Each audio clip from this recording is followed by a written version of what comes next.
Acho que eu vou fazendo as honras da casa, então, né, gente? Quero dar boa noite a todos, dizer que eu estou muito contente de dar início a esse semestre. A gente não acredita em coincidências como psicanalistas, né? Então, algo tem conosco do científico e o ensino no dia 5. Começamos o semestre dia 5 de março, no primeiro semestre, agora dia 5 de agosto. Então, tem Ó. algo aí nos esperando, Vitor. Agora tu nos explica. Ah, Então, estamos muito contentes dessa parceria, né, do científico com o ensino, representando a direção, dando as boas-vindas, que a gente tenha um semestre bem lindo, bem produtivo. E agora eu passo a palavra, então, para Rosane Pereira, que vai fazer a mediação, a coordenação do evento hoje e vai apresentar o nosso ilustre convidado aí, tá? Uma boa noite para nós, que a gente possa aproveitar. Obrigada, Carol. Também muito feliz assim de estar nessa parceria de integração com essa temática, com o nosso querido colega Vitor, recebendo todos vocês, alunos, professores, convidados, né? E todo mundo nesse início de semestre para nos debruçarmos diante de uma temática que todos os dias a gente se vê desafiado, né? Eu também me senti muito desafiada para mediar, mas também quero agradecer o convite numa temática com autores que não são tão familiares, mas que na temática das adições, né, Vitor, a gente vem pensando e fazendo alguns encontros aí com o pessoal do núcleo, né, e de todo o contemporâneo, né, e agradecendo a Ângela também pela oportunidade, né? E pela idealização desse núcleo, né? Que tem dado aí alguns frutos, alguns cursos, alguns encontros, algumas reuniões, né? Nos últimos semestres. Então, estudar a clínica do excesso, né? As novas formas de psicose, o silêncio no outro e o desinvestimento nas relações em detrimento de mecanismos defensivos, onde a pulsão de morte e novos coloridos psíquicos se apresentam, é um dos principais desafios que a gente tem enfrentado na clínica, né? Seriam novas formas de morte afetiva e suspensão da capacidade de pensar.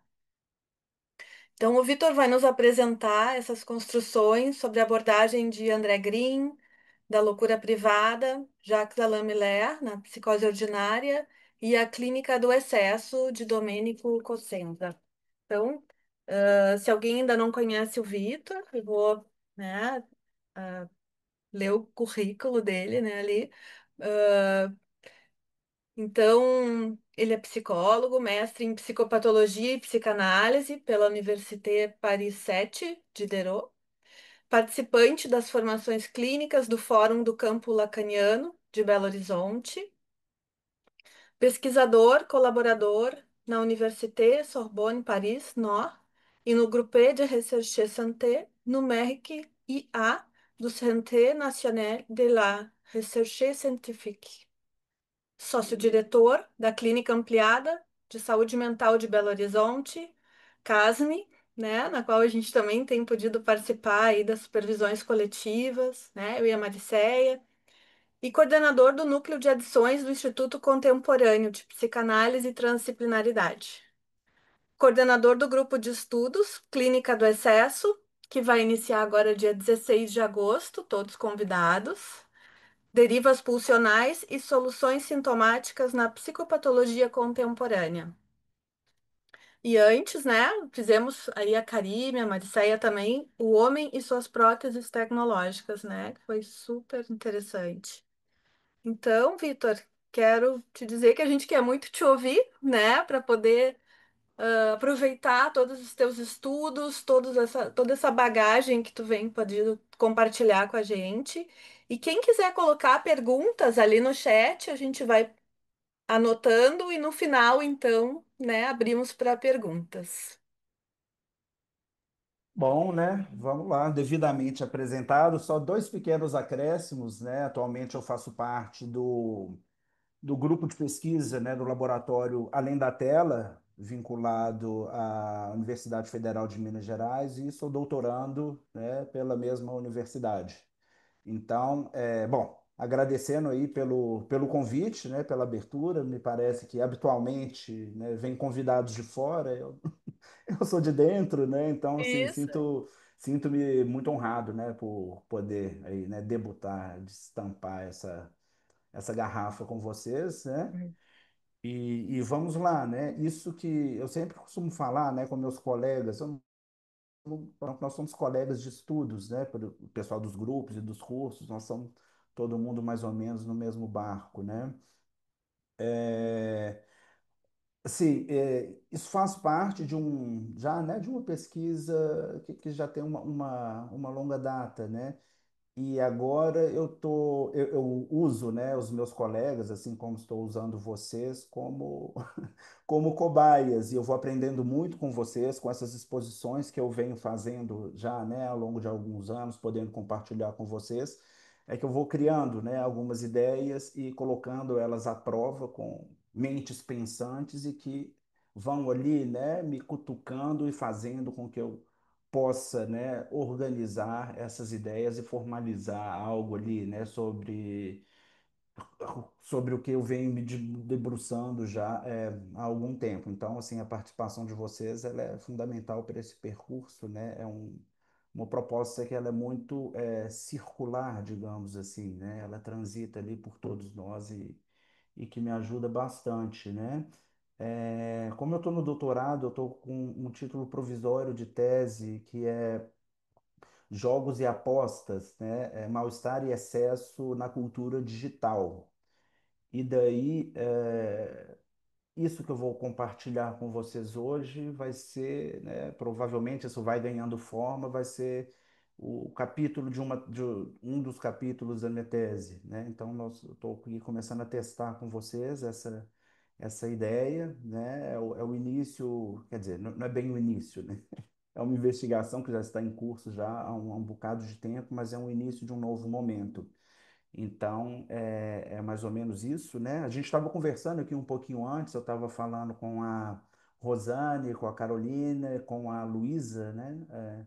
Um pouquinho antes, assim, eu gosto bastante, assim, do desafio de poder colocar autores de escolas diferentes para conversar, né? Aqui vocês vão ver, né? Nós vamos trabalhar três conceitos e assim, o que a gente vê muito, o que eu fui, é, né? Eu estava fazendo um seminário esqueci, de métodos clínicos, alguma coisa assim, né? Seminário de métodos clínicos do doutorado, e um dos professores lá, né, que eu adoro, né, ele foi questionado por outro colega assim, o que que você não gosta de ver numa tese? Então são aqueles doutorandos que colocam a psicose para Lacan, a psicose para Freud, que não consegue colocar os autores para poder conversar, né? Então essa é uma coisa que eu sempre gostei de fazer e que eu tento fazer, né? E foi curioso assim, né? Só mais um pouquinho de história. Eu sou um contador de histórias, não tem jeito. Já vou entrar na nossa temática. Eu lembro que eu morava na França, assim, na época, e eu estava estudando o Espelho no Olhar da Mãe, né, do Winnicott. Falei assim, não é possível que ninguém nunca escreveu, né? Lógico que tinha, né? Mas lá, em 2010 eu estava pensando que ninguém, como, né? Indagando, como é possível que ninguém escreveu ainda, né? Fazendo essa interlocução de Winnicott com Lacan, sobretudo nesse ponto.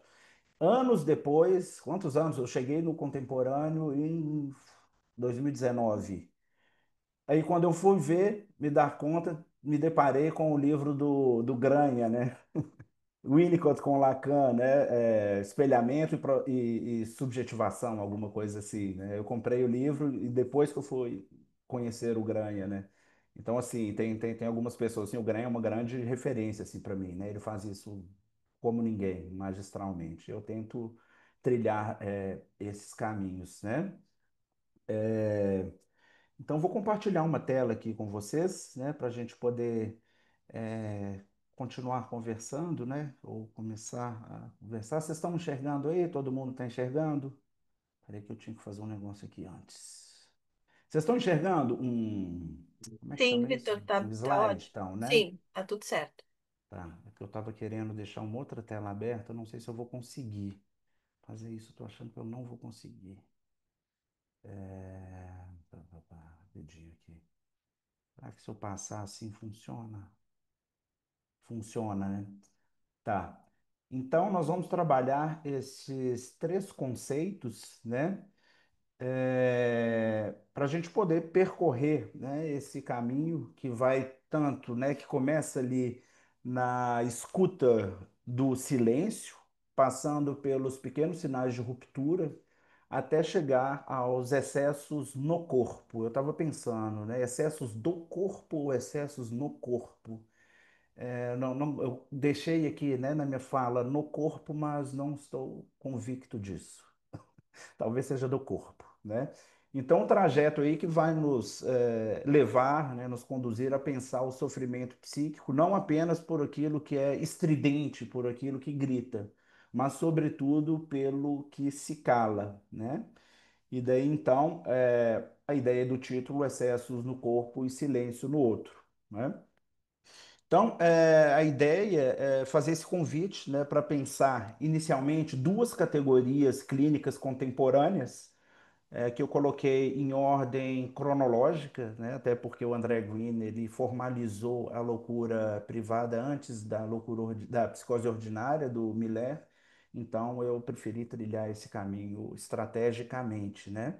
Nós vamos poder ver isoladamente e depois entrelaçar e ver como que essas teorias, né, essas leituras de um mesmo real se aproximam e em que ponto também elas podem se distanciar, né? Então nós vamos começar com a Loucura Privada do André Green, que é um autor que me é muito caro,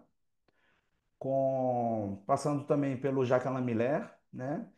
E examiná-las em diálogo, né? À luz dessas novas configurações subjetivas de nossa época, né? Tendo sempre em horizonte, né, a noção da clínica do excesso que foi desenvolvida pelo psicanalista italiano Domenico Cosenza, né? Deixa eu ver se tem. O que eu faço aqui? Tá. Então, lá em 1915, né? Nossa Senhora, me deu branco no título do Freud, Pulsão e seus destinos, né? O Freud ele antecipa que talvez o modelo de conflito entre sexualidade e ego não seja suficiente para dar conta de todas as formas de sofrimento. Ele vai dizer o seguinte. É sempre possível que um estudo exaustivo das psiconeuroses narcísicas e das esquizofrenias possa obrigar-nos a alterar essa fórmula, né? Essa é uma fresta aberta na metapsicologia e vai ser justamente por essa fresta, né, que a gente vai ensejar o nosso percurso, né? O Freud, então, ele vai antecipar algo que vai ser retomado por autores como Green, Miller e um pouco mais tardiamente Cosenza. É claro que tem, né, diversos outros autores, mas eu estou aqui pensando, colocando em relevo os autores com os quais a gente vai trabalhar hoje, né? Bem, deixa eu ver se eu passo isso aqui também. Opa! Ah, não, é para cá agora. Tá. Nas últimas décadas, a gente vem observando, né? Eu creio que isso não seja só eu, que todos nós, né? A gente vimos observando aí que a psicanálise ela precisou ampliar o seu olhar, ou melhor, a sua escuta, né? O sofrimento psíquico, as psicopatologias já não se manifestam mais, né, apenas, né, as psicopatologias, podemos dizer, mais severas, mais gritantes, né, elas já não se manifestam mais apenas em delírios, né, no caso das psicoses, ou em sintomas histéricos floridos, né? Ela aparece cada vez mais na forma de uma opacidade clínica, né? Sujeitos que não deliram, mas que sofrem profundamente, que não alucinam, mas que vivem em condição de ruína interna, né? E é justamente neste contexto que emergem duas categorias importantes, né? Que é a loucura privada, formulada pelo Green, e a psicose ordinária, até que a gente consiga tentar alcançar a clínica do excesso, né? O Green ele vai nos dizer, né, que vivemos uma era, isso é bem interessante, né, em que a loucura privada ela não é exceção, mas é a regra não diagnosticada. E daí a gente se pergunta, né? Mas o que seria essa loucura? O Green vai dizer, né? Não há delírio nem alucinação. O que há é um esvaziamento da função de pensar, um colapso da vida representacional, né? Um sofrimento que se instala em silêncio e por isso mesmo, né, ele escapa ao olhar clínico e à escuta para outros quadros que já estamos mais habituados, quadros mais ruidosos. Então, o Green vai chamar a nossa atenção para o que ele vai chamar ali de branco do pensamento, né? Que concerne a uma falência da capacidade de transformar afeto em representação. E daí tem uma contraposição, né, ao recalque, pois que no recalque há representação, e o que é recalcado é a representação, né? Isso no modelo da neurose. E que essa representação recalcada, essa representação que é recalcada, ela permite, entretanto, que o afeto corra solto e que se instale em outras representações menos penosas para a vida do sujeito, né? Então, há uma contraposição. Se nas neuroses há representação, no branco do pensamento há uma falência, né, na capacidade de representação do afeto. Ele vai dizer, né, que essa loucura ela é vivida em silêncio, em um circuito fechado de um autoerotismo mentalizado. Ou seja, né, o sujeito se fecha num sistema narcísico, né, no qual a pulsão de morte ela vai operar não necessariamente de forma violenta, agressiva, explosiva, mas como retraimento e desinvestimento objetal. A Rosane já tinha nos adiantado isso, né? Então, o Green ele vai nos oferecer, né, algo, já dei um curso sobre isso, né, chamado, que a gente pode pensar na clínica do vazio, nos buracos psíquicos, na psicose branca, no luto branco, alucinação negativa e a depressão primária, né? Ele vai utilizar todos esses nomes, né, e dizer que essas nomenclaturas, né, elas apontam para o que ele denomina de zonas de não contato, né? Essas zonas são zonas em que o sujeito ele está, mas não sente, não se inscreve. Como assim, a gente pode pensar como se o sujeito estivesse apagado, né? Apartado de sua condição de, é um grifo meu, de ser de falta e de ser desejante. Citação do Green.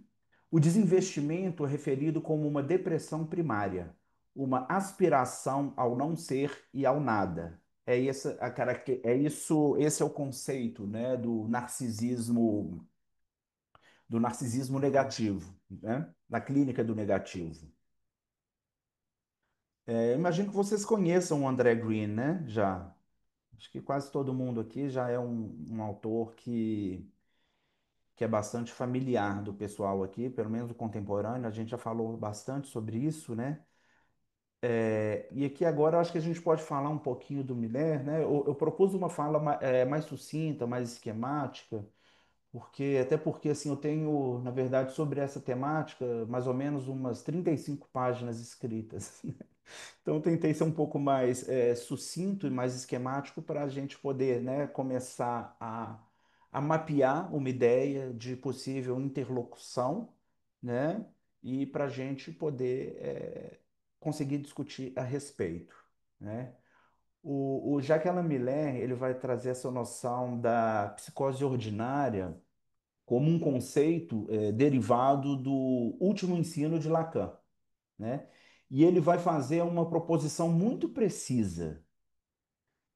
Ele vai pegar lá no Lacan, esqueci onde é que está isso, não sei se está nos escritos, onde que isso vai estar, mas ele vai pegar essa proposição do Lacan e ele vai desdobrá-la, fazendo com que ela se torne uma bússola diagnóstica, né, para justamente diagnosticar, sendo redundante aqui, a psicose ordinária, né? Então, Lacan, ele vai falar lá em 1957, ele vai falar de uma desordem na junção mais íntima do sentimento de vida do sujeito. Deixa eu ver se eu tenho essa citação separada aqui para vocês.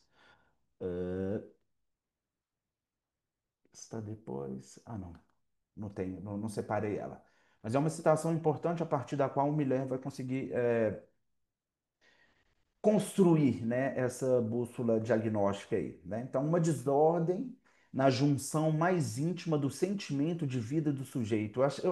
De vida no sujeito, né? Eu achei isso muito interessante porque quase que isso é traduzível como uma experiência do ser, né? Alguma coisa assim que é bem identitária, assim, né? Não sei, essa frase me soou quase que winnicottiana. E bem, vamos ver como que ele vai desdobrar isso, né? O me leva, então, antes da gente conseguir falar um pouquinho desses três eixos clínicos, né? Que são as três externalidades, o me leva a dizer que essa psicose, né, é uma psicose dissimulada. Não é uma psicose latente, né, mas uma psicose estabilizada, e daí já é uma diferença do Green, né? Eu acho que isso daí já é um passinho a mais, assim, né? Isso incrementa a nossa compreensão, né? E a nossa possibilidade de escuta e de manejo clínico, né? Se a gente for pensar borromianamente, né? Então, são estabilização, soluções singulares, né? O Cosenza, mais adiante, ele vai falar, né, dessas soluções sintomáticas, né? São grampos ali que vai servir para que este sujeito psicótico, né, ele consiga ter ali um lugar e minimamente sustentar a sua subjetividade, se apropriar de um corpo, fazer um corpo, né? E de modo ainda relativamente discreto, fazer algo de um laço social, né? E daí o Miller ele vai propor esses três eixos clínicos, né, para a gente tentar captar, né, como bússola diagnóstica para tentar captar a psicose ordinária. Ele vai falar das três externalidades. A externalidade social, né, que não sei se ele falou bem com essas palavras. Eu acho que tem muitas palavras minhas aqui, assim, né? Não estou fazendo citação textual, não. O que é a externalidade social? Ele é um desencaixe sutil do sujeito em relação aos papéis sociais, seguramente ele não falou papéis sociais, sou eu que estou falando, e aos laços sociais, aí sim, essa é uma fala dele, né? A externalidade corporal, né, o corpo vivido com extrema estranheza, né? Tendência ao despedaçamento, né, que vai exigir grampos simbólicos, novas formas de amarração e próteses, né? Próteses psíquicas. Esse é um grifo meu. Só para a gente poder pensar na questão do corpo, né? Como que é feita essa utilização extremada, radical do corpo, né? Eu tive um paciente, esse paciente, ele devia ter à época 26 anos, 25 anos, né? E esse paciente era muito curioso como que ele se segurava, né? Ele usava, como é que chama aqueles negócios? Corpete? Não, aqueles negócios que aquelas mulheres utilizavam na época antiga, aqueles negócios que aperta assim e amarra, Espartilho. espartilho, Partilho. corpete. Ele usava aquilo bem apertado. Ele tinha assim no braço aqui uma tatuagem que era uma costura assim no braço e ele utilizava uma espécie de uma bota de couro que subia até acima do joelho, né? Olha só que interessante, né? Quais são os recursos, assim, e várias tatuagens que ele utilizava para poder manter um corpo coeso e minimamente integrado, né? Uma forma de estabilização, né? Então, esse é só um detalhe, né? A gente poderia dar um exemplo. A gente poderia dar imensos outros que a gente fez os estudos das próteses, né? Não apenas das tecnológicas, mas assim, não vamos adentrar nisso, senão a gente vai acabar se distanciando e enveredando muito num aspecto, né? E a externalidade subjetiva, que é a terceira externalidade subjetiva, que é vivida como um sentimento de vazio estrutural. O pessoal que falou sobre esquizoidia deitou e rolou com isso, né? O Winnicott, de certo modo, né? O André Green, e, sobretudo, um autor fantástico que a Daisy teve a oportunidade, né, de estudar comigo. Nós fizemos esse estudo juntos, talvez mais alguém aqui, a quem se interessar, um psiquiatra da análise existencial. Acho que ele chamava algo mais ou menos assim, né, o tipo de psicoterapia, né, de abordagem que ele seguia, ou que ele desenvolveu, que é o Ronald Lang. Tem um livro fabuloso chamado O Eu Dividido. São autores de outras escolas, né? Mas eu acho que a gente estão autores que estão tentando ali, né, diante de um fenômeno, né, de um real de difícil apreensão, cada um vai ali ao seu modo aportar as suas considerações a respeito de um fenômeno complexo e observável por todos nós do dia a dia, né? Então, o Miller, ele vai propor, né, que esses sujeitos, eles vivem sob uma forma de uma foraclusão que não é desencadeada, né? O que seria isso? O nome do pai, ele não opera em contrapartida a uma suplência, né? A uma suplência simbólica. Assim, ela é simbólica porque ela amarra os três registros, né?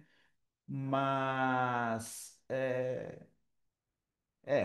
o laço é simbólico, mas muitas das vezes a intervenção, né? Como que os registros amarram, né? A questão da fantasia, né? Daquela questão, seja da onipotência, da capacidade de criar, da criatividade. Eu acho que a criatividade, né? Ligada ao imaginário, o real do corpo que é utilizado ali na sua concretude, né? Com tatuagens, piercings radicais. Óbvio que eu não estou dizendo que estou tatuado, não tem nada a ver com isso, né? Mas a exemplo desse paciente meu, que é psicótico, mas um psicótico, foi paciente meu há muito tempo, que é um psicótico, mas um psicótico que não fez delírio, que não fez alucinação, mas é um paciente psicótico, né? E como que é possível, né? É, almejar uma certa invenção, né? Um certo arranjo em maior ou menor grau, satisfatório para a vida desses sujeitos, né? O Miller ele vai falar de um make-believe, né? Como se fosse, né? Fazer-se acreditar, mas isso sustenta, né? Isso sustenta. A gente vê isso através de práticas artísticas, de modificações radicais no próprio corpo, né? Na escrita, que é arte, né? É isso que vai fazer essa amarração que o Lacan vai chamar lá no seu último ensino de sintoma, né? O sintoma é uma invenção subjetiva que vai permitir que o sujeito se mantenha costurado, né? Que ele se mantenha coeso, né? É óbvio que isso não vai reparar o vazio, né, o buraco, mas isso vai ser possível uma estabilização. E é por isso que, assim, né, às vezes, com sintomas, até mesmo os toxicomaníacos, a nossa orientação primeira, né, não é visar a abstinência ou a retirar um sintoma, porque o sintoma, ele dá nome para o sujeito, ele organiza, né? Ele organiza. Às vezes é aquilo que o sujeito que ele deu conta, né? Eu sou um, sei lá, né? O que que eu posso dizer, né?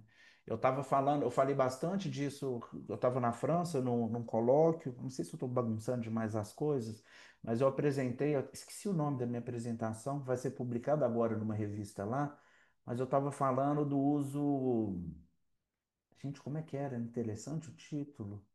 Mas era sobre o uso de psicodélicos, né? E daí, como que isso entra como uma forma de nomeação, né? Nos ritos psicodélicos, neoxamânicos, nos grandes centros urbanos, né? Como que isso é egossintônico, isso dá um lugar, né? Então a gente tem que tomar muito cuidado ao tocar o sintoma de um sujeito, porque esse sintoma faz parte dele, né? A identidade que ele tem, né? Bom, então a gente pensando aqui, né, com o Miller e com o Green, deixa eu ver se tem. Ah, tá, já falei das. Com o Miller e com o Green. Ambos estão em diálogo, né? Ainda que pertençam a escolas diferentes. Não apenas o Miller e o Green, tem outros também, né?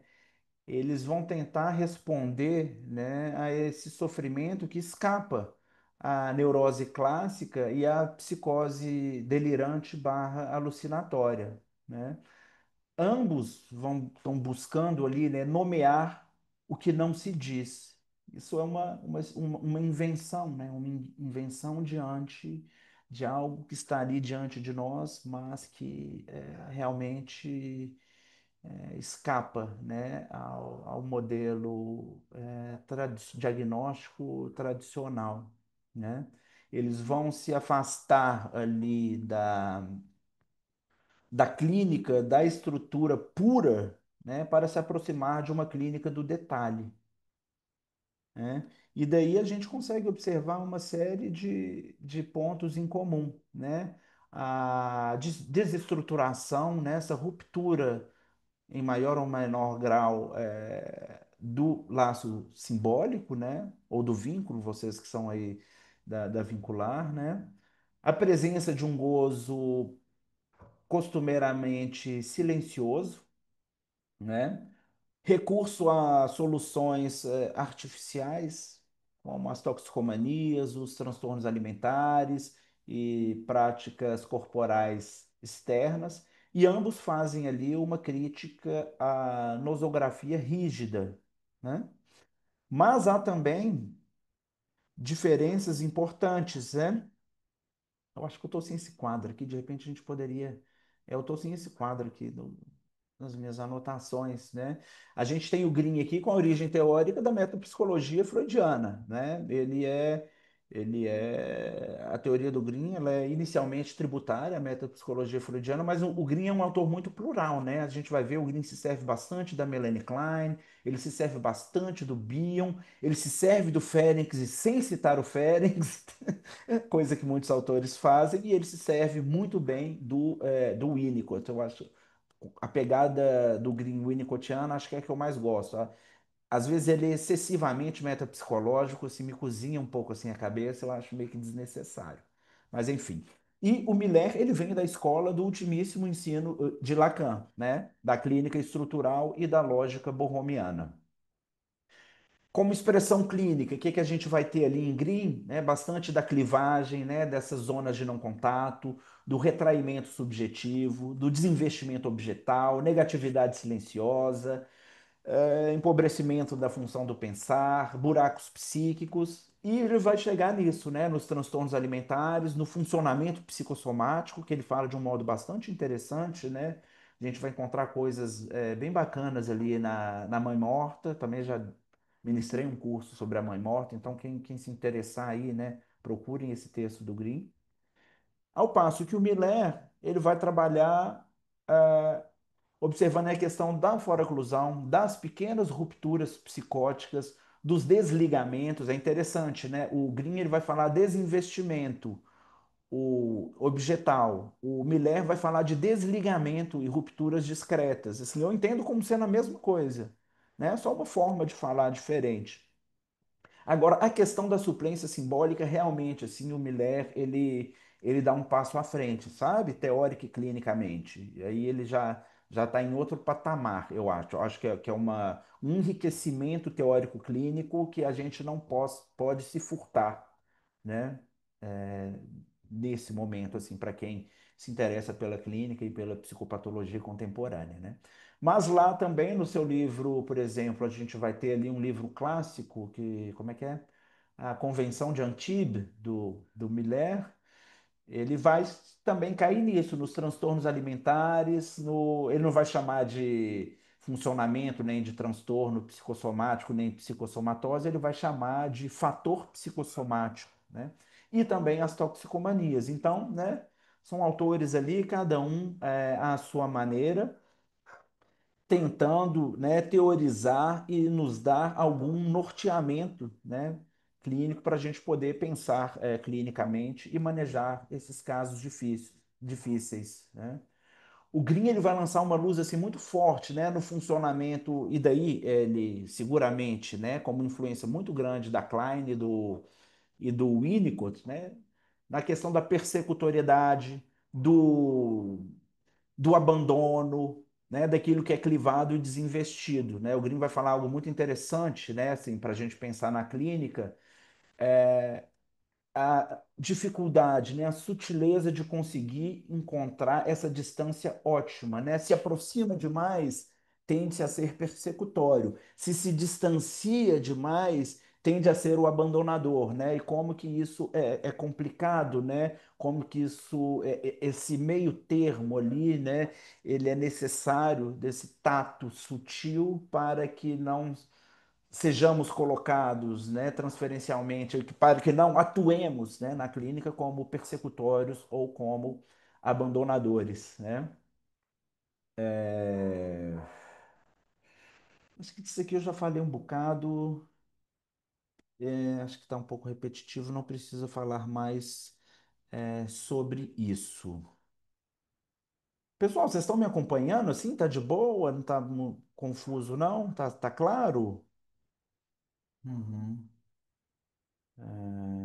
Então tem essas diferenças, né? O Miller vai falar de foraclusão e desligamento, o Green vai falar de desinvestimento e brancura do pensamento.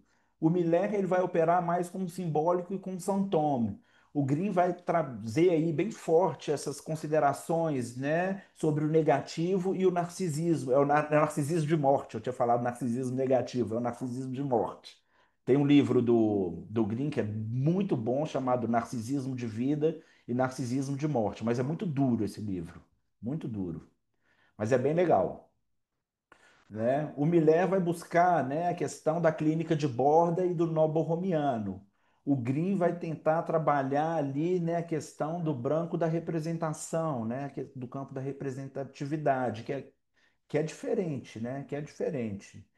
De toda forma, o que a gente está aqui diante são desses, da escuta desses sujeitos que não cabem nos manuais diagnósticos, né? Que sofrem calados e que vivem no limiar entre presença, existência e apagamento.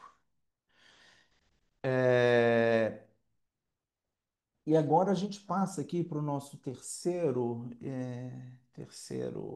ponto, que é a clínica do excesso, né? Que relação que isso tem? Eu acho que isso é um preâmbulo, assim, né? Necessário para a gente conseguir alcançar e adentrar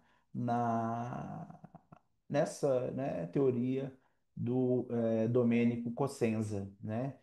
Ele vai nos convidar a fazer uma virada clínica, né? Sair, aí ele sai, né? Ele sai da lógica estrutural, pautada em diagnósticos rígidos, ele sai mesmo, né? Peraí, rapidinho, que agora deu um. Eu tenho que sair daqui agora. Rapidinho, que eu estou em duas atividades, eu vou sair daqui. Só avisar, só um segundo. Pessoal, vou sair daqui, tudo bem? Boa noite, eu estou dando uma aula, eu vou fechar aqui, vocês se encarregam, tá? Abraço, obrigado, Consuele, Pardini, todo mundo, abração.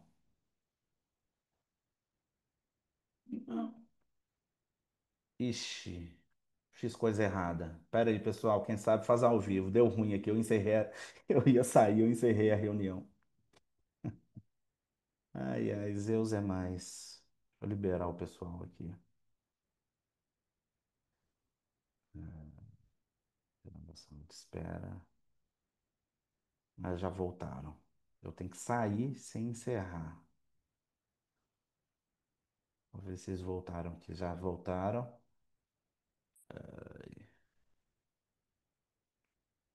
Sair da reunião. Atribuir e sair a Consuelo. Pronto. Valeu, obrigado pela paciência. Então ele vai sair, né? Ele vai sair fora da lógica estrutural, né? E vai nos convidar a pensar o sujeito a partir do gozo. A teoria do gozo em Lacan, isso começa quando que o Lacan vai se debruçar muito fortemente,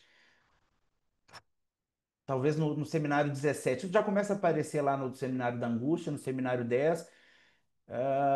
Depois no seminário 11, salvo engano, mas vai pegar muito forte num seminário chamado seminário 17, eu acho, de um outro ao outro. É um seminário assim impossível, extremamente difícil, assim, eu estou penando com ele, mas, né, a orientação do Miller excesso vai ser via gozo. Só que o Miller fala isso de uma maneira muito palatável, né? Muito acessível. E o gozo, acho que todo mundo está cansado de saber, né? É um prazer que se confunde com sofrimento, em pouquíssimas palavras, assim, né? Uma experiência excessiva, que é nociva para quem vive, mas que ainda assim é irresistível. Ponto. Quando se fala de gozo, eu gosto. Eu tenho uma metáforazinha que eu faço com meus alunos, né? É aquilo, por exemplo, toma uma picada de um pernilongo, né? Você dá uma coçadinha assim, nossa, que coisa boa, né? E você vai coçando, coçando, coçando, na hora que você vê, tem um buraco na pele. Enfim, seria mais ou menos isso, né? Então, assim, na clínica das neuroses, o objeto A, né? Ele aparece como uma perda viva, né? Todos nós, seres de falta, seres desejantes, né? E a gente vai buscar isso como um gozo perdido, que é o que Lacan vai chamar de mais de gozar. Ele é um gozo que implica um outro, não é isso? Tanto é que a gente faz demanda de amor. Então, esse é o gozo no campo das neuroses, né? É um, mais adiante o Lacan vai dizer o seguinte, né? Que esse excesso ele tem sede no corpo, né? E daí ele não fala do corpo, né? E daí o Lacan ele vai criar um conceito, que é um conceito assim, que na verdade eu acho que ele nem cria, né? Mas que a gente observa muito nesses pacientes. Não é fácil habitar um corpo. Acho que todos nós sabemos que assim, é muito difícil habitar um corpo, né? Se apropriar desse corpo e viver relativamente bem com esse corpo, né? O Freud chamou de unheimlich, né? Das unheimlich. O Lacan vai chamar de extimidade, né? Aquilo que é ao mesmo tempo íntimo e radicalmente estranho, né? Algo no corpo que escapa, né? Nós temos um corpo, mas não nos coincidimos com ele, né? O Cossenza vai dizer, né? Como é que ele vai falar um negócio?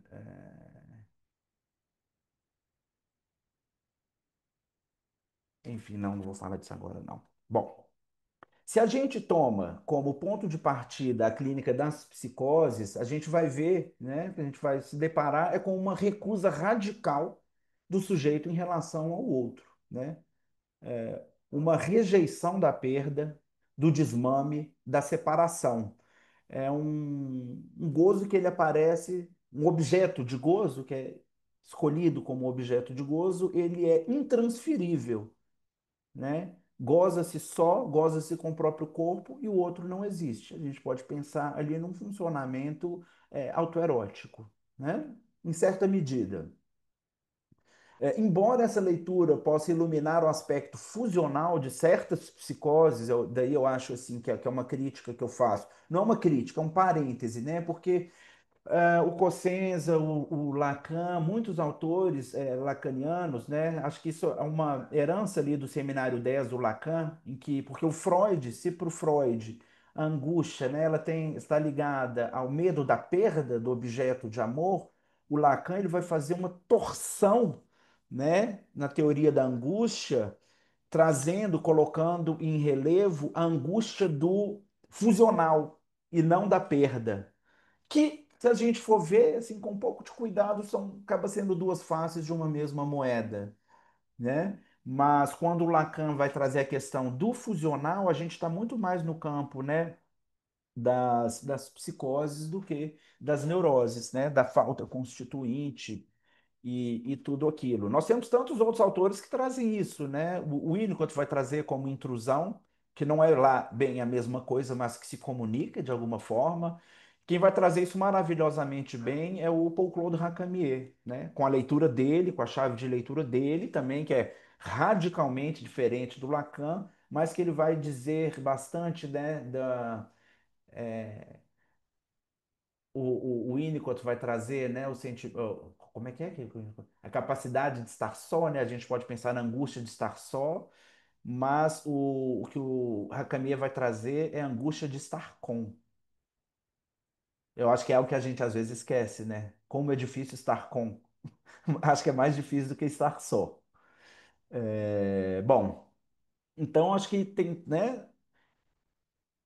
o Lacan e o Miller, o Lacan, o Cosenza, eles vão trazer muito forte, né, esse aspecto fusional, mas que naturalmente ele não contempla toda a complexidade das psicoses, né? A gente vai ver que tem uma série de psicoses que se dão de outra forma, né, em função de uma inexistência histórica do sujeito, né? Por exemplo, como a gente vai ver isso inicialmente em estado incipiente, né? O Félix não formula assim, mas é um desdobramento da clínica dele, né? A criança mal acolhida e sua pulsão de morte, para citar o Félix, e também para citar a Pierre Lanier, né? A questão lá do nascimento de um corpo, origem de uma história. Então são outras vertentes assim de compreensão da psicose que não pelo viés da fusionalidade. O Lacan falou disso. A teoria da Pierre Lanier é tributária da teoria do Lacan, pois que o Lacan que foi dizer, né, que nós estamos que há esse discurso, né, que o sujeito ele é falado antes dele existir. A Pierre Lanier era junto com ele, depois eles romperam por algumas questões e enfim, né? Mas só para a gente, porque aqui a gente está falando do fusional, a gente está falando da recusa do desmame, da recusa da cessão do objeto, né, de ceder o objeto, que é característico também dessas psicopatologias do excesso, né? Mas para a gente não pensar que existe só isso, existem toda uma sorte, né, de complexidades, né, na teoria das psicoses, né, ou nas teorias, na verdade, das psicoses, né? Bom, o Cosenza, ele vai, voltando aqui para o Cosenza, né, ele vai falar que o que se manifesta é uma rejeição do outro em sentido amplo, né? As chamadas novas formas de sintoma que Cosenza reúne sob o nome de clínica do excesso, né, ele trocou, né? Ele falava-se muito em novos sintomas na tradição neolacaniana, chamemos assim, e ele vai propor uma outra chave de leitura que é a clínica do excesso, que vai incluir ali justamente, né, as toxicomanias, a anorexia. Ele tem um trabalho, assim, acho que, salvo engano, de 30 anos com pacientes anoréxicos e bulímicos, e adições também ligadas ao uso compulsivo de tecnologia, né? Tudo isso que faz com que o sujeito ele se afaste radicalmente dos laços sociais ou dos vínculos, né, se preferirem, como a gente vê também nos casos de hikikomores, né, que a gente tem se deparado com isso na clínica, e outras manifestações também cada vez mais presentes entre os jovens, né? Essa é a nossa pedra da vez, né? O que nos desafia mais na clínica neste momento, né? É, o, o Cosenza ele vai falar, né, nessa colagem ao gozo do um, que é um gozo indivisível, primordial, que não envolve um outro, né? É um tipo de gozo que o sujeito se agarra muitas das vezes a custo da própria vida, pois não suporta perdê-lo. O gozo é meu, ninguém me toca, e é isso, né? O objeto intransferível, essa daqui é uma frase assim que eu acho ela. Essa frase é o meu ponto assim de instigação, sabe? Eu acho que essa frase foi a melhor frase que eu ouvi nos últimos tempos e é sobre ela que eu quero, né, me debruçar ao longo desse semestre, pelo menos, né? Ele vai dizer que o objeto intransferível já não é exclusividade das psicoses francas, né? Lembrando que ele vai se distanciar da questão estrutural. A fase é a seguinte: o sintoma contemporâneo fecha a divisão típica da neurose e fecha também a fragmentação estrutural característica da psicose. Essa frase eu quero investir, me dedicar bastante a ela, porque ela, ela fala o que, que a gente está vivendo, né? Esses sintomas que mascaram, que fecham a divisão na neurose e que fecham também, que solidificam as fragmentações características da psicose. Eu acho que por aí a gente precisa pensar, né? E daí, esse para mim é o grande passo da nossa clínica, né? Da clínica da nossa época, porque são corpos e subjetividades tão mexidas, né? Que como é que a gente trabalha com isso? A gente vê isso muito nas toxicomanias, mas não apenas as toxicomanias, né? O que que há ali, né? Como que se trabalha com isso, né? Que tipo de manejo a gente pode, né, lançar mão clinicamente? E justamente é com essa provocação que eu pretendo iniciar, né, esse grupo de estudos a partir dessa frase no dia 16 de agosto. Vai ser um grupo quinzenal aos sábados, né?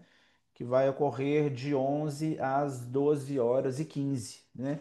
E esse grupo de estudos, a gente vai estudar o livro do Domênico Cossenza, que tem como título, que é o mesmo título do grupo de estudos, que é A Clínica do Excesso, Derivas Pulsionais e Soluções Sintomáticas na Psicopatologia Contemporânea, né? Então a gente está aqui, né? A questão é como é que a gente vai trabalhar essa clínica, que ela é delicada, que ela é discreta, porque a gente não consegue, né, captar bem as coisas, elas se manifestam nas frestas, nos silêncios, nos excessos e nos apagamentos subjetivos, da subjetividade, da capacidade de pensar e por aí vai, né? O que se tem para escutar ali, né? Como escutar esse corpo, como escutar os vazios, como escutar essas pequenas rupturas, certo? É uma clínica que nos força necessariamente a abandonar as nossas certezas, né? Isso daí, eu acho que quem está na clínica, assim, eu imagino que talvez concorde comigo, né? E então, assim, o meu desejo é que essa aula, né, essa partilha, assim, né, ela seja apenas o início de um percurso, né, compartilhado de escuta, de leitura e de invenção também, né? O que é que a gente vai dar conta de fazer com isso? Né? Pensar esse sujeito em suas bordas, naquilo que excede, naquilo que falta, naquilo que desvia, mas que ainda assim insiste mortiferamente, né? Então, assim, pessoal, assim, eu tive um trabalhão, porque, assim, são 35 páginas, eu tentei, né, pensar alguns pontos e trazer isso, assim, né, de uma forma inteligível, colocando em diálogo, assim, para poder, é, assim, compartilhar com vocês, né? Não sei como que isso... bom, como é que foi para vocês e se deu para entender, assim, né, no raciocínio, que às vezes é meio caótico, É todo mundo sempre um calado, assim. convite, né, Vitor, te ouvir, né, a gente abrir cada vez mais horizontes diante dessa instigante, né, problemática atual, excelente a tua aula. Já teve comentários aqui, né, que baita aula, como diz o gaúcho, baita, né, é uma expressão aqui, nossa, muito carinhosa. E Gostaria de fazer uma pergunta para o meu amigo Vitor.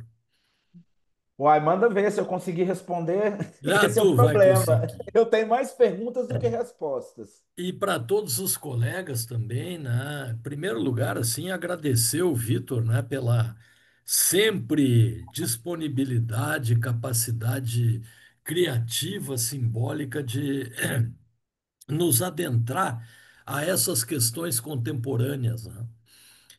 Fundamentais na clínica nossa de cada dia. Excelente, Vitor. Sempre, como disse a Karine Camelo agora há pouco, é sempre bom te ouvir, né? Mas eu queria, claro, que trazer uma questão um tanto quanto divergente em alguns aspectos, já que a gente sabe que a psicanálise é dividida em N escolas, é uma torre de Babel muitas vezes. Eu vou trazer fundamentalmente, né, uma dúvida e uma questão que não é para ser respondida, é para ficar muito mais numa ideia de se pensar. Winnicott, que é um dos alicerces do Green, o Green, inclusive, o considera o maior psicanalista de todos os tempos, enfim, o Winnicott era um crítico contumaz à segunda tópica freudiana. um crítico ferrenho. O Winnicott, em N oportunidades, né? Inclusive, o Winnicott chegou a dizer que o Ferenczi não se manifestou tanto porque não dava para se manifestar contra o pai. Outros autores, inclusive, são concordes com Winnicott nesse aspecto de que a retirada desobjetalizante que tanto fala o André Green, ela buscaria um refúgio intrauterino de uma solidão essencial e que ele não concorda em absoluto com Freud no conceito, para ele, Winnicott, místico da pulsão de morte. Outros autores que aprofundam tremendamente o estudo do narcisismo, como, por exemplo, Grunberger, que é muito pouco estudado, concordam plenamente com isto, de que o Freud, ao invés de aprofundar o estudo do narcisismo, se refugia na questão da pulsão de morte. E o Green tenta uma solução, né, como ele mesmo diz, o Green alajano, uma solução de duas caras. Né? Ele tenta contemporizar isso, trazendo a questão de um narcisismo de morte. O Green tem uma obra imensa, tu sabes melhor do que eu, Vitor. Em nenhum momento da obra do Green ele fala que o Winnicott era um crítico contumaz da pulsão de morte. Ele não fala isso. Ele deixa isso escotomizado. Então eu trago essa questão para a gente poder pensar, porque nós não podemos ser, nós psicanalistas, dogmáticos. E muitas vezes, né, colocar na pulsão de morte aquilo que está no território narcísico, de busca de refúgio, de busca de retorno ao pré-traumático, enfim. Eu trago essa questão para a gente pensar juntos. Não me É, alongo mais. sim, é uma questão, né? Na verdade, o Winnicott ele se lixava para a estrutura, ele se lixava para a pulsão a gente não vê o Winnicott trabalhando com o conceito de pulsão, né? Ele vai falar de agressividade, mas não tem nada a ver uma coisa com a outra, né? Não tem nada a ver uma coisa com a outra. O Green, de fato, ele bebe de diversas fontes, né? E, assim, eu acho assim que o que se aproxima, né, da pulsão de morte entre o trabalho do Green com o Winnicott é a questão do retraimento, né? Eu acho que é a questão do retraimento, aquilo que a gente observa com muita facilidade, com muita clareza nos pacientes esquizoides, dos quais o Winnicott se ocupou bastante, né? A gente encontra também pacientes psicossomáticos e necessariamente, inequivocamente, os pacientes toxicômanos, né? Que é isso que diz respeito à ruptura, né? A ruptura do vínculo. O Green vai dizer que ataca é o vínculo, é a relação, né? É o que está entre. O ataque não é necessariamente ao objeto, mas sim a ligação, né? E daí eu acho que talvez a questão o Lacan ele vai trazer um aporte muito importante, que ele vai falar do laço, uma ruptura com o laço e com o discurso, né? Acho que a gente pode Ah, pensar mais ou menos por aí. não, de qualquer maneira, né, eu só trago isso para a gente poder discutir a questão que nós, psicanalistas, muitas vezes vamos simplesmente numa linha da segunda tópica. Não, é pulsão de morte. Uhum. E isso é muito discutível. O Sim, se Winnicott, por for. exemplo, acha que Uhum. essa postulação é mística, Uhum. né? Que coisas que se devem ao ambiente primitivo estão colocadas mal nesse sentido, Uhum. como uma coisa dogmática. Eu só trago para a gente pensar isso, nós, todo mundo aí do contemporâneo, nessa questão de que não podemos ser dogmáticos, temos que De forma pensar o alguma. narcisismo de uma forma mais ampla. Sim, eu acho que é difícil assim a gente falar sobre isso, porque são chaves de leituras Sem diferentes, dúvida. né? Assim, uma coisa não cabe na forma da outra, né? Que muitas das vezes a gente está diante de um mesmo fenômeno, até trabalhando clinicamente, por Isso, vezes de maneira semelhante, né? Mas fica aí, né? Umas rusgas escolásticas e etc., que são um pouco isso mesmo. complicadas, né? Mas eu entendi bem seu Valeu, Vitor. questionamento. É Vamos nóis, continuar abraço aí, aí. Carlos. Abraço, Vitor. Continuando o diálogo, então, a Ângela, né? Tá com a mãozinha. Bom, boa noite a todos. Vitor, muito obrigado aí, né? Sempre desafiador, instigador aí te escutar. Eu queria te perguntar a questão que tu finalizaste aí. Como se pensa em intervenção, né, com estes pacientes? Como esses pacientes chegam para tratamento? Qual é a demanda? Se a gente está pensando em vazio, em falta de sentido, em algo que aparece no corpo, como adição. Qual é a demanda deles para tratamento e como eles chegam a tratamento? E especialmente adolescentes, tá? Que é uma área importante. Que às vezes eles vêm carregados porque estão incomodando. Então, queria te escutar um pouco, assim, para poder pensar, né, nesta clínica que é desafiadora aí, como é que se pensa desde a clínica esses conceitos Uhum. e Sim. que ferramentas a gente tem enquanto intervenções. E muito obrigada aí pela tua parceria de sempre. Ué, estamos juntos. Essa é uma questão e tanto, né? Esses pacientes, né? Eles chegam como os adolescentes, né? Eles chegam como os adolescentes.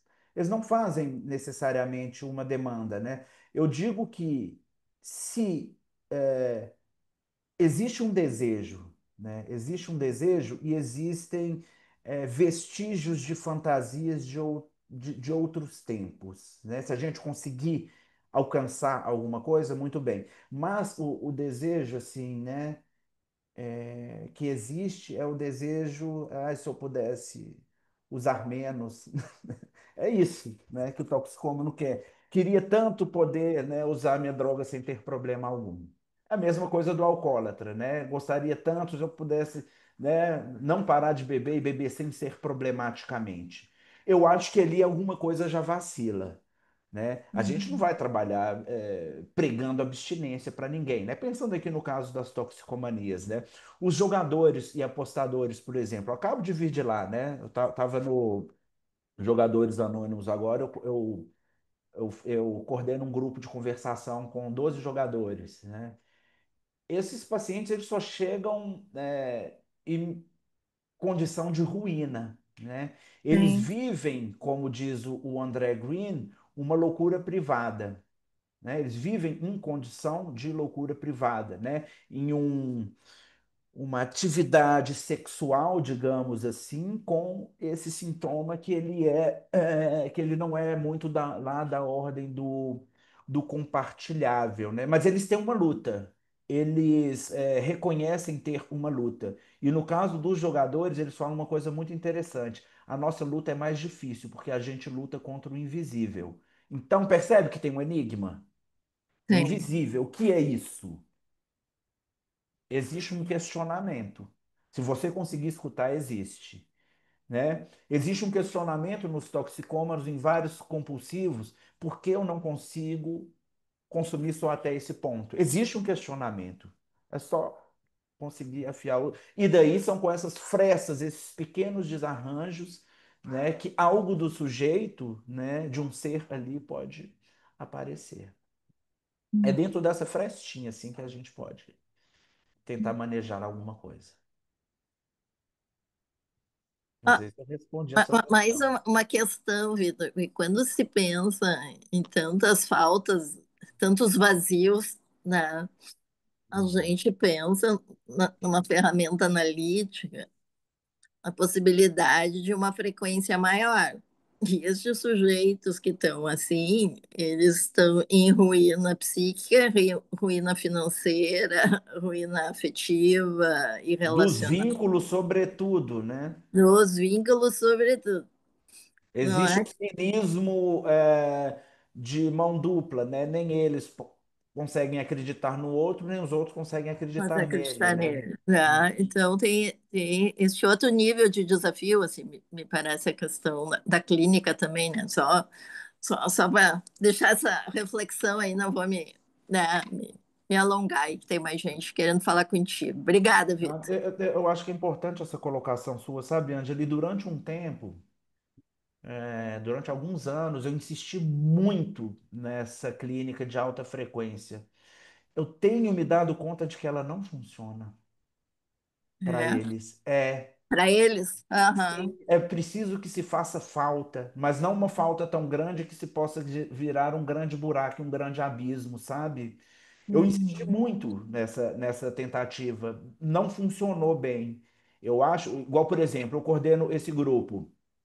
Aí no grupo é curioso assim, né? Porque existe um gozo compartilhado ali em um certo momento, né? Eles estão na atmosfera, na vibe do jogo, falando, mas estão falando, não estão atuando, né? entendi. E o que que eu queria dizer? Esqueci o que que eu ia falar, um negócio bem importante. O que que a gente estava falando mesmo? Da intervenção de alta frequência aí, mas aí tu estava Tá, de alta falando do frequência, grupo justamente. e do efeito do grupo aí também, né? Que é Aí, diferente. no grupo, a minha proposta é a seguinte, né? Eles queriam mais tempo. O grupo é de 1 hora, são 12 participantes. Queria ver se poderia entrar mais. Queria que fosse toda semana. Não, é quinzenal. Queria que o grupo não tivesse data de fim. São 6 meses. Uhum, A coisa está uhum. funcionando bem dessa forma, né? Limite, Sim, pauta, espaço, palavra. sim, sim. Um pouco é semelhante com a experiência com tratamentos vinculares também, que tem É, esse efeito do grupo, né? Seja com a família ou algum um vínculo parento-filial, alguma coisa que se produz algo neste espaço e de trabalhar em conjunto. É interessante isso. porque assim, Obrigada. de nada, se por um lado, né, a gente observa, e muitos desses pacientes, né, que fazem ali uma toxicomania como uma defesa contra o incesto, né? Em famílias muito intrusivas, do incestual, né? Daquilo Uau. que sopra o vento do incesto, equivalente do incesto, sem que haja incesto propriamente dito. Daí eles se fecham, né? Uhum. É, nesses casos, é necessário uma certa distância. E no Exato. caso dos que vivem experiências de negligência e de abandono, também penso eu, né, pensando nesse momento, talvez não valha tanto a pena ficar. Esses outros são muito tutelados, muito agarrados, né? E talvez esses que viveram abandono, talvez não seja tão interessante estar tão colado, porque eles precisam poder andar também, né? Tem que ser uma Entendi. distância mínima ali de Sim, segurança, sim, sim. né? Vem cá, eu tô aqui, né? Eu tô aqui. Não precisa ser Hum. um, um, um holding tão apertado, né? Pode ser um Uhum. handling, um object Sim, presenting, né? sim, Pensando ali sim, nos termos sim. winnicottianos. Que A gente tem que seja tomar cuidado para não estável, maternar demais, né? Carregar no colo que a coisa não anda. é, que seja estável e confiável, entendi. Isso Muito é o legal. que eu Aham. penso. É, bem bom, bem bom. Carol? Oi, bah, Vitor, que baita aula, eu nunca tinha te escutado, tá? Tive essa experiência hoje incrível, vou te dizer que tu tá quase me convencendo a me inscrever no teu curso aí de sábado. Uai, chega mais. São todos muito bem-vindos. Baita Ah, marketing, hein? Baita marketing. Na isso verdade, não é aí. curso, é grupo de estudos, hein? Bom, tá bem que Ah, seja, né? E aí fiquei pensando, assim, eu fiz um mestrado com Maldaves, que fiquei associando aí com o que tu falas, do uhum, corpo, né? Porque ele introduz uma categoria anterior à fase oral ali, que é a libido intrassomática, e que aí Uhum. vai para o corpo, né? E que estariam todas essas psicopatologias, por isso que eu me interessei. Então, achei muito bacana, assim, tu traz uhum. autores, assim, e uma interlocução muito interessante, assim. Queria te agradecer pela tua aula de hoje, assim, e por nos deixar com tantos interrogantes para começar um semestre, né? Que bom, acho que Então, a ideia é essa, né? A ideia é lançar algumas ideias boas. Eu sempre brinco assim, né, com o pessoal que estuda comigo, né? Eu não trago verdades, me contento em trazer boas ideias para serem discutidas. Acho que é isso, né? A gente não está fechado com fulano, fechado com ciclano. Acho que é isso, né? Igual o Carlos ele gosta, né? Sempre ele é o primeiro a falar, ele vai lá e dá, dá uma cutucadinha, né? E é isso, eu acho que é isso mesmo, né? É, A gente só funciona quando a gente desarranja, É. né? Senão a uhum. gente vira, sei lá, né? Ovelhas. E isso não é pensando nessa interessante. questão, né, Vitor, a gente trabalhou alguns filmes, né? A Fernanda Garcia, quando a gente fez do núcleo de adições, né, os módulos, tu iniciasse com a toxicomanias, depois eu e a Ângela a respeito das adições com uso excessivo de internet, né, na família, na adolescência, e a Fernanda, no semestre passado, a gente trabalhou a questão dos transtornos alimentares. E aí a gente viu, né, vem vendo, assim, alguns filmes, entre eles, por exemplo, A Baleia, né, que é uma temática muito pertinente dentro do que tu tá trazendo. O Império da Dor, né, aquela epidemia de fentanil que tu trouxesse Uhum, no primeiro módulo. E a gente vem trazendo também os nossos casos, e especialmente assim, eu estou atendendo, né, até hoje uma paciente, já atendi 3 pessoas no ambulatório do contemporâneo. A gente vem supervisionando contigo, com o grupo ali, assim, 3 casos de abandono extremo, né? Teve uhum, um deles que a mãe abandonou com 2 meses o bebê e o pai que cuidou. E o pai dizia que ele botava embaixo do braço uma mamadeira que era para fazer de conta que ele estava Eu amamentando, sei. Uhum. né? E olha que só. durante a pandemia ele se via muito sozinho com o menino, então ele preferia deixar o menino jogando a noite inteira porque daí ele saía para trabalhar e ele sabia que pelo menos o menino ia ficar dormindo. E aí ele adquiriu um vício extremo, assim, porque a mãe nunca mais ele viu, né? E junto outros casos também que eu tenho atendido, então essa questão do abandono. E aí eu fiquei com uma indagação, assim. Se fala de uma certa desistência do outro, ou se poderia Hum. pensar em que lugar está esse outro, ou esteve ou não esteve, né? A ponto do sujeito articular dentro dessa libido intrassomática não representada, ou como a Pierre Olagnier fala, dos vasiogramas, Uhum, toda essa questão da ausência desse objeto, desse outro, que se inscreve como uma presença ausente. Então, são muitas questões aí que tu tem, essa né? ideia de presença ausente é muito interessante. É, Muito interessante. quando se torna, né, o registro do ausente como a presença.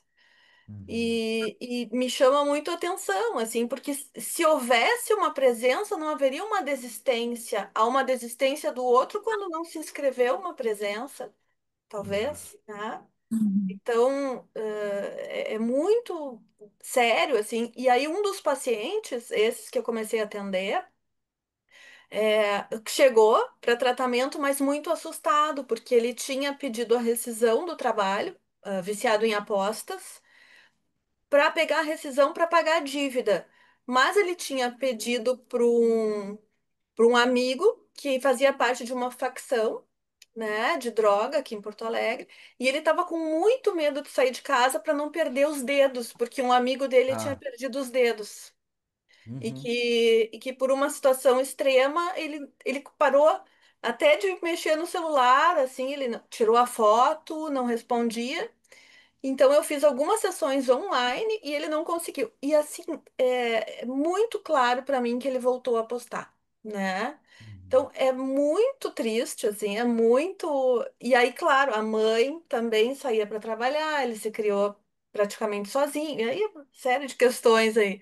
Mas o abandono é algo que me chamou a atenção. uhum. Abandono extremo, né? Então, Sim. situações de deprivação, assim, né? Então, Uhum. muito bom te ouvir, sempre nos enriquece né, muito e abrir aí, né, para quem mais queira participar e não sei se temos mais É, perguntas. também gostaria de fazer um comentário. Me escutam? Sim, senhor. Sim. Bueno. Não, acho que é muito interessante. Queria te agradecer porque, vamos dizer assim, pensar essa condição e pensar os tempos contemporâneos me parece alguma coisa muito desafiadora, mas necessária e eu acho para a qual a gente está ainda talvez meio pobremente equipado, né, de uma Uhum. série de categorias. Mas o que eu o que eu queria, digamos assim, sugerir, digamos assim, e ver se tu teve também algum tipo de consideração é o seguinte, assim, pensar que a gente também vive num ambiente social em que, vamos dizer assim, as expectativas de êxito no universo coletivo estão muito distantes da grande maioria das pessoas. Então, que vamos dizer assim, esse ensimesmamento mais, essa esquizoidia, ou seja lá como for, Uhum, e a construção de um mundo menos hostil, ainda que menos habitado, se também uhum. faz algum sentido para o que tu anda pensando. Ah, sim, com certeza. Faz sim. Uhum. Uhum. Uhum. É muito Uhum. bem colocado. Você vem trabalhando sobre esse tipo de questão mais especificamente, Abraham? Eu já vi seu nome em Sim, algum lugar, acho que foi num evento contemporâneo recentemente, não? isso. Um Aham. Sim, venho evento, pensando sobre isso, sim. Ah, não tive a um, oportunidade de te escutar ainda. Quer falar mais? Não, não. Agora é contigo. Ah, comigo. eu Não, devo mas eu dizer acho. que esse seria um bom encontro, viu? Vitor e Abraham. Quem É. sabe, né? Ô, Vitor, eu vou te sugerir escutar a gravação aí da atividade que a gente fez aí, que o Abraham estava na mesa, que vale a pena. Aí Ótimo. tu vai conhecer ele mais. Qual foi? Qual foi o Foi evento? sobre o amor, Amor em Fel. amor infiel, Ah, no início sim. de julho. Vale a Uhum. pena. Vou fazer a propaganda aí de duas coisas para todo mundo. Estou me atravessando aqui, mas acho importante, né, essa atividade aí. Quem não pôde assistir, tem a gravação disponível. E a outra coisa que, né, o nosso núcleo de adição do Contemporâneo, adições do Contemporâneo, ele está ampliado agora, né, com o Vitor aí, as adições tecnológicas, essa parceria lá com a núcleo de pesquisa também com a França, então, e a clínica do contemporâneo também atendendo, né, esse, Tem, esse, esse, só esse para campo acrescentar aí assim, de mas sofrimento, né? tem um território de novas patologias com toda essa tecnologia que eu acho que, quando assim, em algum momento vale a pena que a gente se debruce sobre isso. Não sei se está Hum, claro assim. Os Dunning-Kruger da vida, vamos dizer assim, vários quadros deliroides, ou digamos assim, de perfil semidelirante, ou qualquer coisa que a gente possa chamar desse jeito, entende?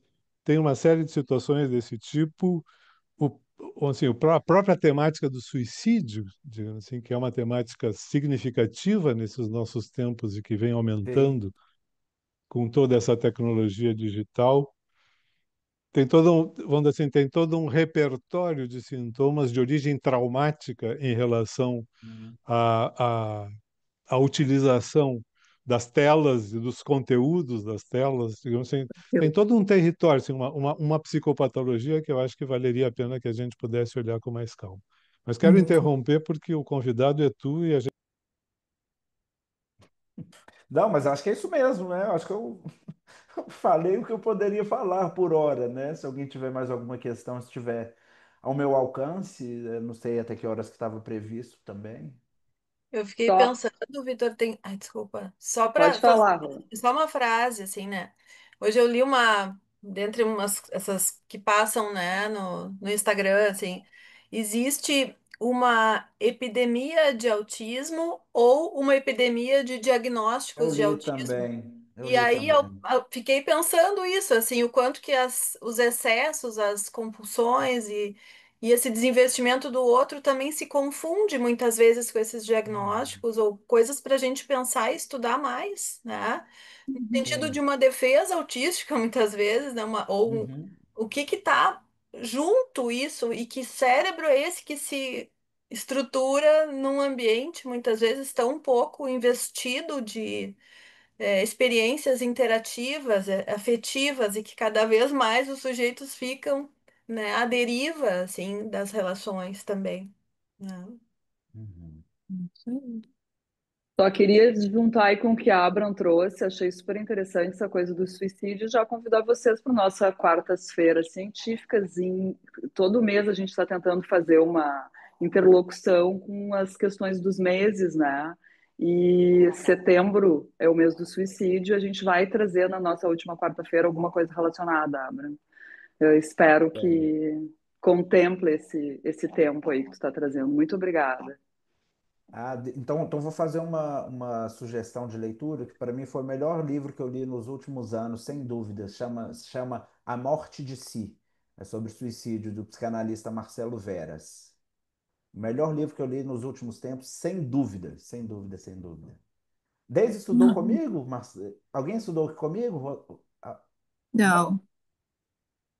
Deu grupo de estudos sobre você Não, ele desenvolveu? entrou assim de. Eu esqueci até qual que era o grupo de estudos. Estava trabalhando o Pierre Lanier, estava trabalhando Colette Soler, e ele entrou assim, ele tomou conta de 6 meses. Era um grupo de estudos de um ano, mas ele entrou de um jeito. Eu Quem já é que ouvi falar desse estava? livro, mas não um grupo, assim. Pode comprar, não, não importa qual seja a orientação de escola. Ele ganhou o prêmio Jabuti, né? Uhum. Hum, Baita dica. Fantástico, verdade. fantástico. Muito bom. Começamos bem o semestre, né, pessoal? Isso aí, vamos dar um gás aí, ó, tá na hora. Eu fico bem feliz, bem animada, né? Mas eu acho que começamos bem aí o semestre. Foi um super aquecimento aí para os próximos É, estudos, super. né? E cheguei mais, vamos nessa, né? Mais alguém, pessoal?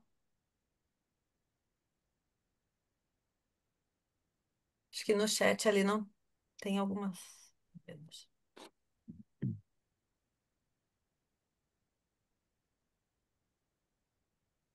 Só elogios. Hein? Acho que Bom, então, né? É isso, né? então tá, pessoal. Muito Valeu, obrigada pela pessoal. presença. Obrigada, Vitor, especialmente. Excelente. E convidando a todos aí para fazer parte, né, dessa oportunidade de estudar com o Vitor, que é um privilégio, no grupo de estudos, né, da Clínica do Excesso, iniciando então dia 16 de agosto, né? Estudarmos juntos, né? Vocês estudam comigo, eu estudo com vocês. Tchau, Aí. Valeu, tchau, E tchau, assim Vitor. Vitor. vai. Um Tchau, boa Boa noite abraço. para noite, todos. boa Valeu noite. demais, gente. Valeu, Obrigado aí por me pessoal. Boa Tchau. prêter les noite, oreilles. pessoal. Boa Tchau. noite, obrigada a todos.